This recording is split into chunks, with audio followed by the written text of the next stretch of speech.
Okay, hey everybody, we're here and we're doing puzzle piece number 3. And this is Cathedral Windows. We're doing the Delft colorway instead of the multicolor, but we have both colorways that people will be doing. It's exactly the same, it's just a little bit different fabric that you'll be pulling out. So in puzzle piece number 3, we did have some problems because we don't have enough fabric. That they found out after this kit had already been shipped. We're going to be shipping you 1/8 of a yard of the 2 fabrics that you need each. So that should be coming, and let's wait on cutting those until you receive the 2 fabrics. And it's going to be the paperweight and the spot that you're not going to have enough of to cut all the pieces that you need. But we also want to talk about the cutting of those 2 pieces before you do it. When you get this paper and you print it out, it's the template that's on it, you need to make sure that you measure this and that it's exactly 1 inch square. Because when we printed ours out and we matched it up to the 1 inch square, it was slightly off by 1/8 on one side and 1/16 on the other. So there's some kind of settings in our printer that we have that sized it down to fit the page, so it was not the right size. This is a 45-degree angle, which you can measure with your ruler. Any ruler, yeah. And that you put the straight edge right here, and it has a 45-degree marking on the ruler. You can see that this is a 45-degree angle. And this is the way you use the width of fabric. So you're going to cut out strips with the fabric and then lay them out flat when you're cutting these. But you want to make sure you get your template size right, or else you'll cut all of these wrong. So this template measures, we've got the exact measurements here. 2 3/4, that's how wide you're going to cut your width. This way, and that is with the seam allowance on it. Yeah. With the seam allowance, it's 2 3/4. By 5 inches. And here, from here to here, should measure 5 inches. Okay, so 5 inches from here to here with the seam allowances, and 2 3/4 from here to here with the seam allowances already in that. So what we did was we took a sheet and made our own template to make sure it measured exactly that amount. So we have cardstock here that we printed out on, and then we used and cut a 2 3/4 inch piece first, and then subcut it by doing the tiles.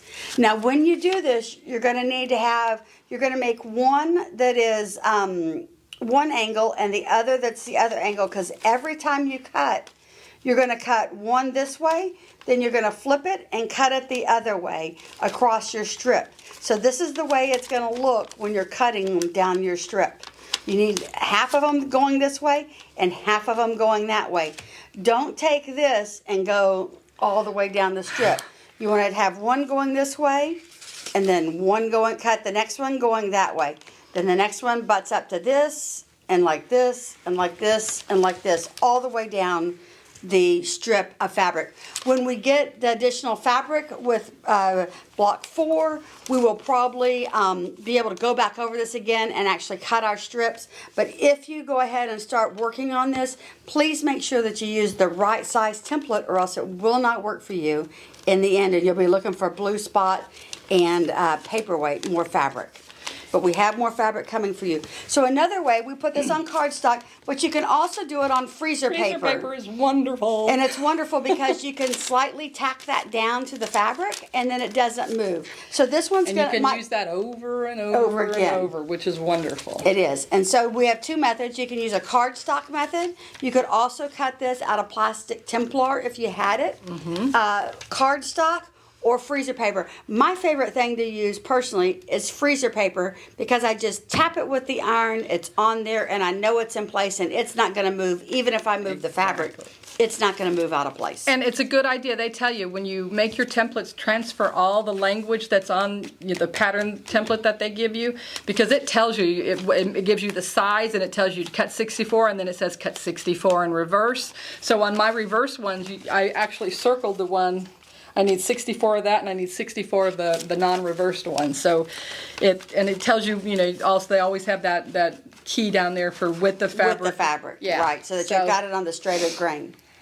Okay, the other two pieces are this guinea fabric that's black, and then this milford fabric that is pastel. So these are going to make the next block. And what you're going to be making out of those is half square triangles again. So this is block 1. So you're going to cut the strips. We haven't done this yet. We're going to cut the strips from D and E 5 1/2 inches, and then we're going with the fabric, and then we're going to make 16 5.5-inch squares From each piece of fabric. From each piece of fabric, exactly. So you're going to make your squares, and then you're going to cut them diagonally.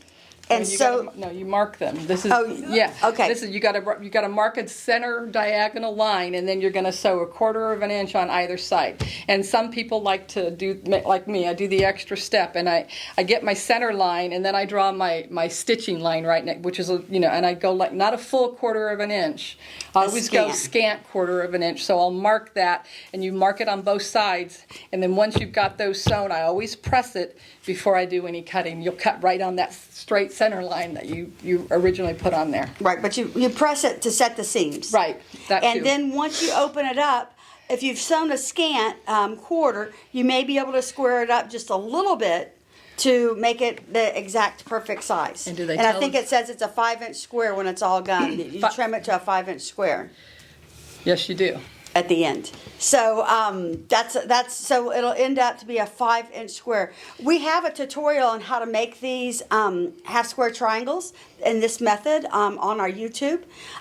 We can link that in here, but we'll also do another tutorial and sew this exact fabric into those 1/2-inch squares and show you how to do it. So, and you'll wind up with 32 of those units.